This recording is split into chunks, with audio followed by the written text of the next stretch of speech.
Hello everyone and welcome to my channel Legal Samadhan.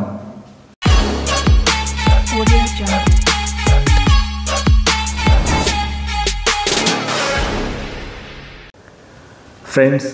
Legal समाधान के इस episode में हम बात करेंगे एक ऐसे टॉपिक के बारे में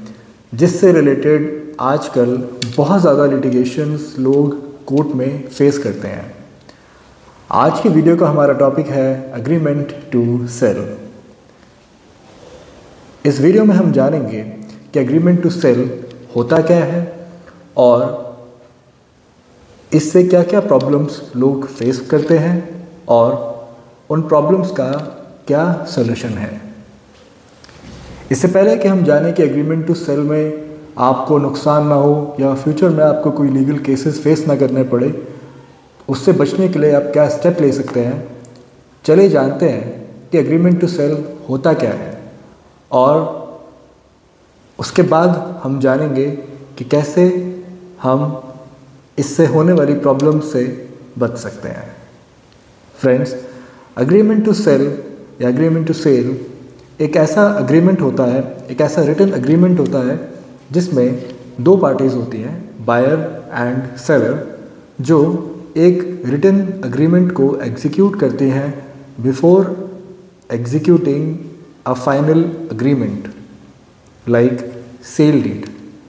ये अक्सर प्रॉपर्टी के सेल या परचेज के दौरान किया जाता है ताकि जो सेलर और बायर ये दोनों पार्टीज़ के इंटरेस्ट प्रोटेक्ट हो सके और उनके बीच में जो भी फ्यूचर में टर्म्स होंगे सेल को लेके, वो सारे टर्म्स डिटरमाइन होके एक रिकॉर्डेड शेप में आ जाए। एग्रीमेंट टू सेल के बेसिक कंटेंट्स ये होते हैं कि उसमें डिटेल्स होती है दोनों पार्टी की, बायर एंड सेलर की, एंड और प्रॉपर्टी की डिटेल कि वो प्रॉपर्टी कहाँ पे है, उसका साइज़ क्या है और वो कितने अमाउंट पे सेलर बायर को बेच रहा है और उसका लीगल स्टेटस क्या है और उस प्रॉपर्टी की जो सेल कंसिडरेशन है वो किस तरह से बायर सेलर को पे करेगा और कितने टाइम पे उसको पे करेगा।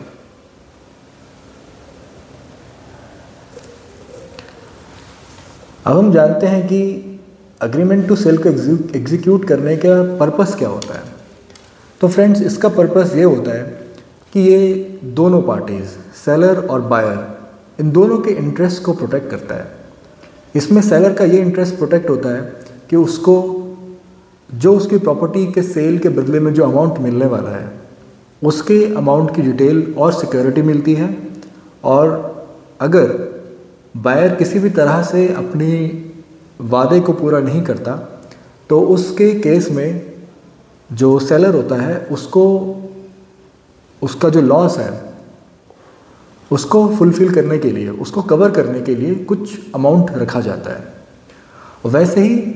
बायर के इंटरेस्ट को प्रोटेक्ट करने के लिए कि जिस अमाउंट की जिस टाइम ड्यूरेशन में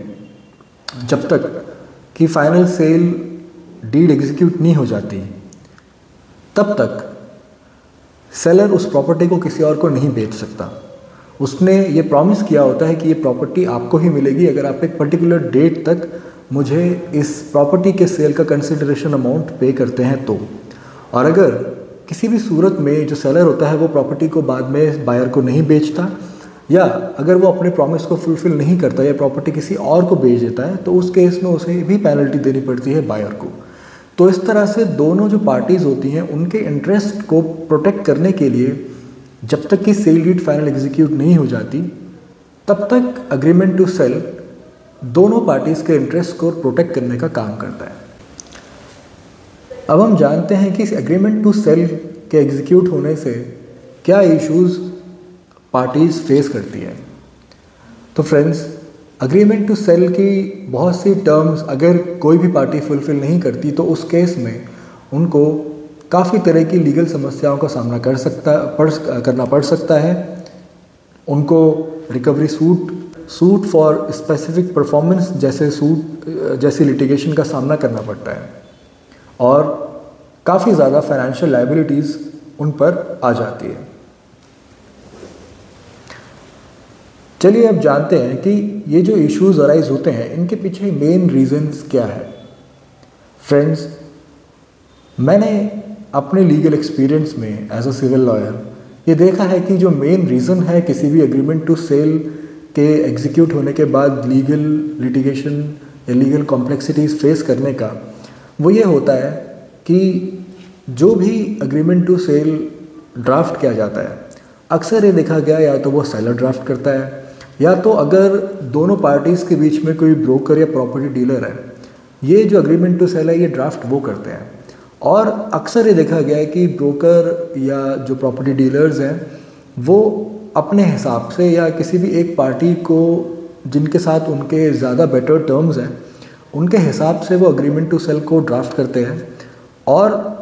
उनके इंटरेस्ट को प्रोटेक्ट करने के लिए वो कुछ ऐसे क्लॉज डाल देते हैं जो दूसरी पार्टी के हित में ना हो, और इस तरह से जो दोनों के इंटरेस्ट प्रोटेक्ट करने के लिए एग्रीमेंट होता है वो वन साइडेड हो जाता है। सेकेंडरी रीज़न ये है कि जब भी जो पार्टी है जिसको सामने वाली party agreement to sale sign करने के लिए बोल रही है, वो उस एग्रीमेंट टू सेल को बिना पढ़े, बिना किसी लीगल एक्सपर्ट से रिव्यू कराए बिना उसको इमीडिएटली साइन कर देते हैं।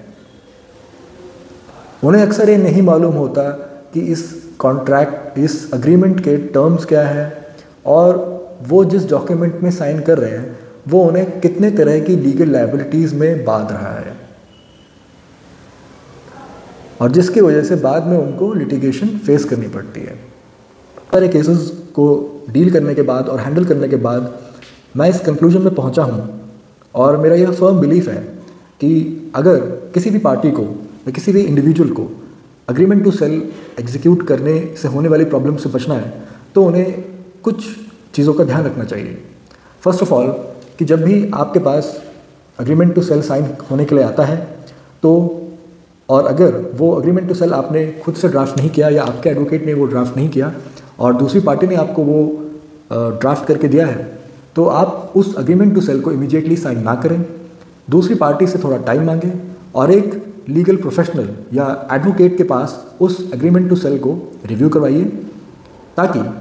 जो आपके एडवोकेट है या जो भी लीगल प्रोफेशनल है या जो एक्सपर्ट है वो उस एग्रीमेंट टू सेल को रिव्यू कर सके और आपको उसके टर्म्स एंड टर्मिनोलॉजी को एक्सप्लेन कर सके, ताकि जब आप उस एग्रीमेंट टू सेल को साइन करें तो आपको ये क्लियर हो कि आपकी लायबिलिटीज़ क्या है, आपकी ड्यूटीज़ क्या है और आप किस डॉक्यूमेंट को साइन करने जा रहे हैं, ताकि अगर उसमें से फ्यूचर में कोई भी केस अराइज होता है तो आपको पहले से ही पता हो कि आपकी लीगल लायबिलिटीज़ क्या होने वाली हैं। और दूसरा सबसे इम्पॉर्टेंट सजेशन मेरा ये रहेगा कि जैसे ही आप ये देखते हैं कि जो दूसरी पार्टी है वो एग्रीमेंट टू सेल के साइन होने के बाद आपके सामने कोई भी इश्यूज़ क्रिएट करती है या आपको किसी भी तरह से परेशान करती है और एग्रीमेंट टू सेल के टर्म्स को एग्जीक्यूट करने में आनाकानी करती है, तो आप इमीडिएटली किसी एडवोकेट या लीगल एक्सपर्ट से इस बारे में बात करिए और समय रहते हुए एक लीगल एक्शन को इनिशिएट करिए, ताकि फ्यूचर में आपके ऊपर दूसरी पार्टी किसी भी तरह का लिटिगेशन या केस ना करे जिसमें आप एज ए डिफेंडेंट उस केस को डिफेंड करने की पोजीशन पे हो, बल्कि आपको ये इंश्योर करना चाहिए कि अगर आपको उस एग्रीमेंट टू सेल से कोई भी प्रॉब्लम आ रही है तो जो पहला लीगल एक्शन है वो आप इनिशिएट करें, ताकि आपका जो केस है वो ज़्यादा स्ट्रांग हो और कोर्ट को ये लगे कि आप अपने राइट्स को लेकर और अपने केस को लेकर शुरू से विजिलेंट थे, और इस तरह से आप एग्रीमेंट टू सेल से होने वाले फ्रॉड और लिटिगेशंस को फ्यूचर में अवॉइड कर सकते हैं। इस वीडियो में यहाँ तक बने रहने के लिए बहुत बहुत शुक्रिया। मुझे आशा है कि आपको ये वीडियो पसंद आया होगा और ये वीडियो आपको काफ़ी इन्फॉर्मेटिव लगी होगी। अगर आपका कोई भी एग्रीमेंट टू सेल या किसी भी तरह के लीगल कॉन्ट्रैक्ट या एग्रीमेंट से रिलेटेड कोई भी